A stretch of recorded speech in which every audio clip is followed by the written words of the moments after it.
بسم الله الرحمن الرحيم. يا أيها المزمل قم الليل إلا قليلا نصفه أو انقص منه قليلا أو زد عليه ورتل القرآن ترتيلا إنا سنلقي عليك قولا ثقيلا إن ناشئة الليل هي أشد وطئا وأقوم قيلا إن لك في النهار سبحا طويلا واذكر اسم ربك وتبتل إليه تبتيلا رب المشرق والمغرب لا إله إلا هو فاتخذه وكيلا واصبر على ما يقولون واهجرهم هجرا جميلا وذرني والمكذبين أولي النعمة ومهلهم قليلا إن لدينا أنكالا وجحيما وطعاما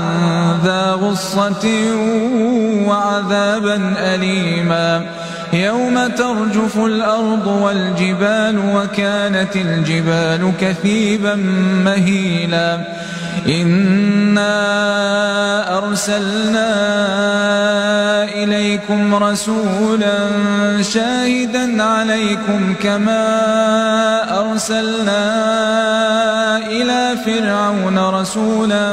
فعصى فرعون الرسول فأخذناه أخذا وبيلا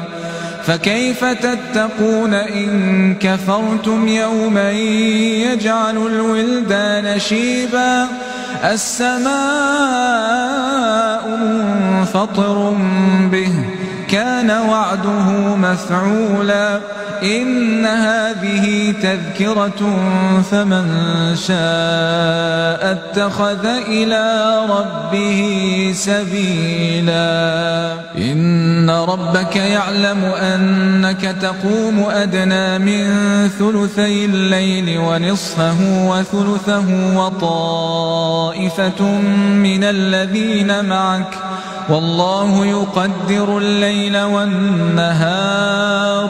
علم أن لن تحصوه فتاب عليكم فاقرؤوا ما تيسر من القرآن علم أن سيكون منكم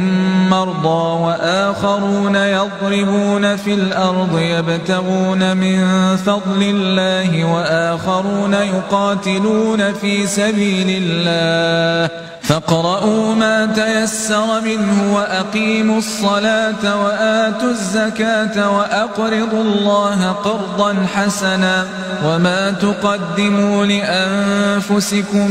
من خير تجدوه عند الله هو خيرا وأعظم أجرا واستغفروا الله إن الله غفور رحيم.